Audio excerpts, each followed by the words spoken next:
Hello everyone, welcome to engineers blog. तो कैसे हैं आप सभी। आज की वीडियो में बात करने वाले हैं हम JEE 2025 95 percentile in just 7 days. आज की वीडियो में मैं आपको रोड मैप देने वाला हूं 95 परसेंटाइल का इन जस्ट 7 डेज। सो बिना टाइम वेस्ट करे चलिए वीडियो को स्टार्ट करते हैं।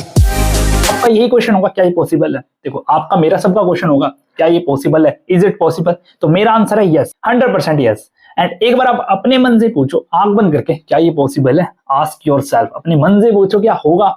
तो यार अगर आपकी दिल से आवाज आ रही है ना यस आई कैन, तो ऑब्वियसली हो जाएगा। बिकॉज कोई भी चीज दो ही बार होती है, एक ही माइंड में और एक रियल में।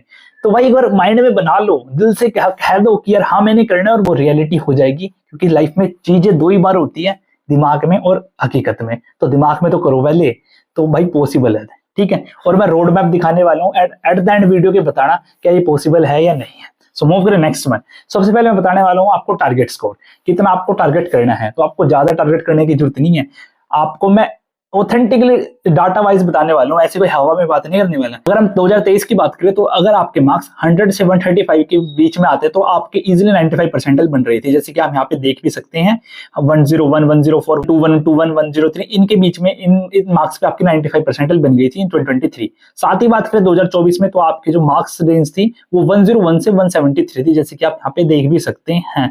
बात अगर हम करें तो मैक्सिमम शिफ्ट्स में आपकी 95 परसेंटाइल 130 मार्क्स तक बन गई थी, जैसे कि आप देख सकते हैं 6 शिफ्ट्स में आपकी 95 परसेंटाइल 130 मार्क्स तक बन गई थी। अगर हम एवरेज की बात करें तो आपको एवरेज चाहिए 150 मार्क्स, और मीडियन की बात करें 130 मार्क्स आपको चाहिए अगर आपको 95 परसेंटाइल चेज करनी है इन जनवरी अटेम्प्ट। उसके लिए अगर हम बात करें टारगेटेड अटेम्प्ट क्वेश्चन, तो आपको अटेम्प्ट करने चाहिए कम से कम 45 क्वेश्चन। एंड मानता हूं भाई गलती भी करोगे यार, सब करते हैं। तो अगर आप 10 क्वेश्चन भी गलत कर देते हैं, 45 आप अटेम्प्ट करते हैं एंड 10 आप गलत करके आ जाते हैं, 35 आपके करेक्ट है, तब भी आपके 130 मार्क्स इजीली आ रहे होंगे। समझ रहे हो, 45 अटेम्प्ट करिए, 35 सही है, 10 गलत है, तब भी आपके 130 मार्क्स आ रहे हैं। बाकी डिपेंड करता है, आपके 140 150 भी आ सकते हैं अगर आपकी एक्यूरेसी और बेटर है। तो ट्राई करना है क्वेश्चन गलत कम करना, तो आपके मार्क्स अच्छे आ रहे होंगे। एंड आपको एक एस्टिमेट लग गया होगा, आपको 95 परसेंटाइल के लिए कोई 150, 160, 170 नंबर लाने की नहीं है। अगर आप 130 टू 150 के बीच में टारगेट कर रहे हैं तो आप इजीली 95 परसेंटाइल चेज कर रहे होंगे। सो मूव करें नेक्स्ट स्लाइड पे, किस प्रकार से आपकी 95 परसेंटाइल आ रही होगी। सो जैसे कि आप ये रोड मैप देख सकते हैं ऑन योर स्क्रीन, लाइक मैंने सभी चैप्टर्स लिखे हुए हैं एंड अलोंग द डेज। एक बात बताऊं आपको, ये आप चैप्टर ना थोड़े मुश्किल पड़ेंगे आपको। लाइक मैंने लिखा है modern physics, periodic table, chemical bonding, vector algebra एक दिन में करना। देखो, अगर आप बेसिक से उठाते हैं ऑब्वियसली मुश्किल है, बट अगर आपने थोड़ा बहुत पहले पढ़ा है ना और आप फिर वन शॉट से कर लेते हैं या आपके पास नोट्स वगैरह हैं, तो आप इजीली 14 से 16 घंटों में इन चारों चैप्टर को एक दिन में निपटा सकते हो।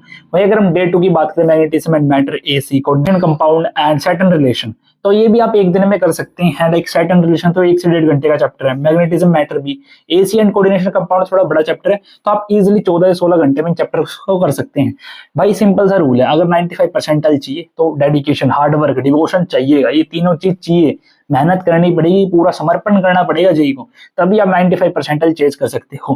3 पे तो करंट, इलेक्ट्रिसिटी, मोल कंसेप्ट, सोल्यूशन है, 3D ज्योमेट्री, ये भी आप एक दिन में कर सकते हो। सो ऑब्वियसली एक बात मैं फिर से कहूंगा यार, अगर आप सोच रहे हो मैं बिल्कुल जीरो पे खड़ा हूं तो 95 ले आऊंगा, तो गलत सोच रहे हो। देखो यार ये सच है।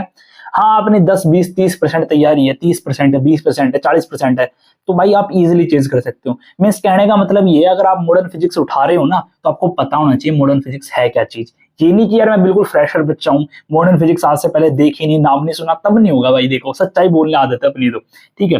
तो तभी होगा अगर आपने 12th स्टैंडर्ड का भी पढ़ रखा है ना मॉडर्न फिजिक्स, तो भी आप कोशिश कर सकते हैं एंड 95 चेज कर सकते हैं। अगर आपने वही नहीं पढ़ रखा तो पॉसिबल नहीं है। अगर हम फर्दर मूव करें, डे नंबर 4, ग्रेविटेशन, इलेक्ट्रोस्टैटिक्स, ये दोनों ऑलमोस्ट सेम से चैप्टर है, काफी वेरिएशन भी और काफी चीजें सिमिलर भी है। नेक्स्ट चैप्टर हमारे structure of atom, electrochemistry, sequence and series, ये भी आप एक दिन में इजीली कर सकते हैं। एंड फिर से वही बात कहना चाहूंगा यार, मेहनत करनी पड़ेगी तभी होएगा। एंड अगर हम फर्दर मूव करें, day 5, motion in 1D and 2D, biomolecule और ऑल नेम रिएक्शन, भाई इन्हें मत छोड़ के चले जाना। ये बच्चे गलती करते हैं, नेम रिएक्शन छोड़ देते हैं और वहां से इसलिए 2 से 3 क्वेश्चन आ जाते हैं, फिर अपना पछताते हैं कि यार ये क्यों छोड़ दिया। भाई हो जाएंगी, अपना कोई भी वीडियो देख लेना यूट्यूब पे, 2 घंटे 1.5 घंटे की हो जाएंगे, ठीक है। एंड फर्दर अगर मूव करें, day 6, KTG, thermo, D and F block, P block के बेसिक ट्रेंड्स पढ़ के चले जाना। जस्ट जो बेसिक ट्रेंड्स होते हैं दोनों के, पी ब्लॉक के और डीएनएफ ब्लॉक के, probability, day 7 EM waves, UN dimension, ये भी बड़ा आसान है, थर्मोडायनेमिक्स भी आप इजीली कर सकते हैं, एंड मैट्रिक्स एंड डिटरमिनेंट बेहद आसान चैप्टर। आई थिंक आपको इतना समझ आ रहा होगा, और अगर आप 7 दिन तक ये चैप्टर्स फॉलो कर लेते हैं तो आप इजीली स्कोर कर रहे होंगे 95 परसेंटाइल जितना। एंड मैं आपको बताना चाहूंगा काफी सारे बच्चों के काफी सारे चैप्टर ऑलरेडी हो भी रखे होंगे, ऐसे कोई डाउट वाली बात नहीं कि किसी ने स्ट्रक्चर ऑफ एटम नहीं पढ़ रखा, थर्मो नहीं पढ़ रखा, स्टैटिक्स नहीं पढ़ रखा, मैट्रिक्स एंड डिटरमिनेंट नहीं पढ़ रखा है, पढ़ रखे होंगे आपने, ये भी बात आप मानते हो। तो काफी सारे चैप्टर तो आपको ऐसे है कि मेरे को ऑलरेडी ग्रिप है उन पे, यार मेरे को अच्छे से आते हैं, तो इनमें से काफी कम चैप्टर ऐसे होंगे जिन पे आपको ग्रिप बनानी है। अगर फिर भी ऐसा है कि जस्ट आपने 12th तक पढ़ रखा है, उसके ऊपर नहीं पढ़ा मैंने कुछ भी, तब भी आप 7 दिन में ट्राई करके 95 नहीं तो 90 तो चेस कर ही लोगे, समझ रहे हो।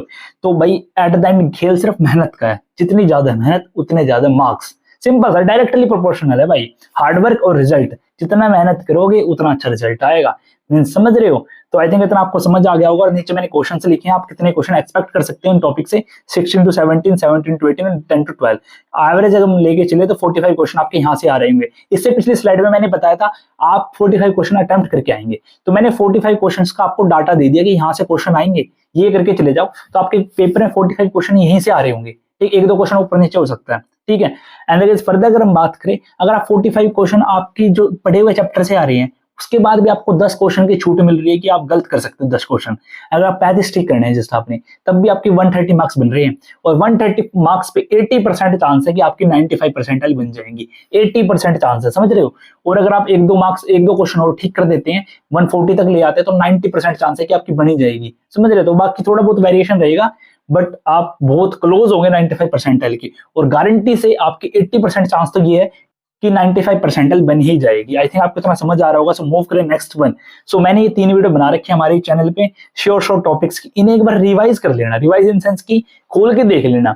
मैं कहने का मतलब सिर्फ इतना सा है कि बड़े टॉपिक ना ये देख लेना कि कौन कौन से मैंने टॉपिक करे हुए हैं, एक चेकलिस्ट बनाना, टॉपिक्स का स्क्रीनशॉट लेना और देखना। जब आप ये चैप्टर कर लोगे ना, उनके बाद ये टॉपिक्स देखना क्या मैंने ये अच्छे से करे हैं, ये अच्छे से करेंगे, अगर चेकलिस्ट हो जाए ना, एक दिन में आप तीनों वीडियो देख के अपना चेकलिस्ट बना सकते हो, ठीक है। 14-16 घंटे लगेंगे भाई ऑब्वियसली लगाने, अगर बल चाहिए तो मेहनत करनी पड़ेगी, रूल सिंपल है, ठीक है। तो ये वीडियो देखना एंड इनके जो टॉपिक्स बता रहे हैं, जैसे मैंने मैथमेटिक्स में 20 टॉपिक्स बता रखे हैं, 30 बता रखे हैं, 30 बता रखे हैं, ये टॉपिक्स आप कर लेना एक बारी, तो भाई आपके कोई रोक ही नहीं सकता 95 परसेंटाइल, सच बता रहा हूँ भाई मैं। 45 क्वेश्चन मैंने वहां पे बताया ना आपके आ रहे होंगे, एंड यहाँ पे भी अगर एस्टिमेट करो ना 45 प्लस 10 क्वेश्चन आपके यहाँ से निकल जाएंगे। 10 कहने का मतलब समझ रहे हो, 45 से अलग 10 निकल जाएंगे। और अगर आप सिर्फ ये वीडियो देख के चले जाते हैं, इनके टॉपिक्स करके चले जाते हैं, तब भी आपके 40 से 50 क्वेश्चन यहीं से आ रहे होंगे, समझ रहे हो। तब भी 40 से 50 क्वेश्चन आपके इन्हीं वीडियो से आ रहे होंगे जो टॉपिक्स बता रखे हैं मैंने, ठीक है। तो वही कहने का मतलब सिर्फ वही है, अपना वो जो चैप्टर्स बताए हैं उनके बाद ये टॉपिक्स कर लेना, ताकि एक आपको एडवांटेज रहे और आप इजीली 50 क्वेश्चन आपके एग्जाम में आपको पढ़े हुए दिख रहे होंगे। उसके बाद आपके पास एडवांटेज है कि आप 10 से 12 क्वेश्चन गलत कर देना, भाई वो बता रहा हूँ कि एक्यूरेसी एरर सब कुछ होता है, सबके साथ होता है, आप गलत कर भी दोगे, ठीक है, सब करते हैं, तो भाई कर देना, कोई दिक्कत वाली बात है ना। तब भी आप इजीली चेज कर रहे होंगे 95 परसेंटाइल रिलैक्स माइंड से। आई थिंक आपको इतना समझ आ रहा होगा। सो मूव करें नेक्स्ट वन। एंड फिर से मैं एक ही बात कहना चाहूंगा यार, काफी बच्चों को रिग्रेट होगा मैंने पहले क्यों नहीं शुरू करा, अब तो लेट हो गया, अब तो टाइम नहीं है, 10 दिन बचे, 8 दिन बचे, 6 दिन बचे हैं, सबके शिफ्ट्स के अकॉर्डिंग अलग अलग दिन बचे हुए हैं। तो मैंने काफी बच्चे ये भी सोच रहे होंगे यार काश मेरे पेपर लास्ट में होता, मेरे तो शुरू में आ गया, 24 को आ गया, 23 को आ गया, 22 को आ गया। भाई ये भी मत सोचो, जो आपको शिफ्ट मिली है, जो आपको टाइम मिला है, वही इनफ है, जो भी समय आपके पास है वो बहुत है, ठीक है ना। इससे वही बात बोलना चाहूंगा, आप पीछे जाके कुछ नहीं बदल सकते, बट आज इसी पल से अगर आप डिसाइड करते हैं मैंने अपना एंडिंग बदलनी है, रिजल्ट बदलना है, तो आप बदल सकते हैं। बिगिनिंग आप नहीं बदल सकते, एंडिंग जरूर बदल सकते हैं अभी से मेहनत करके। तो you can't go back and change the beginning, but you can start where are you and change the ending, and at the end all the best for your exam. आप अच्छा ही करिए, यही आशा करते हैं हम। सो मिलते हैं नेक्स्ट वीडियो में। अगर आपको वीडियो अच्छी लगे, do comment, do like, do subscribe. Okay bye.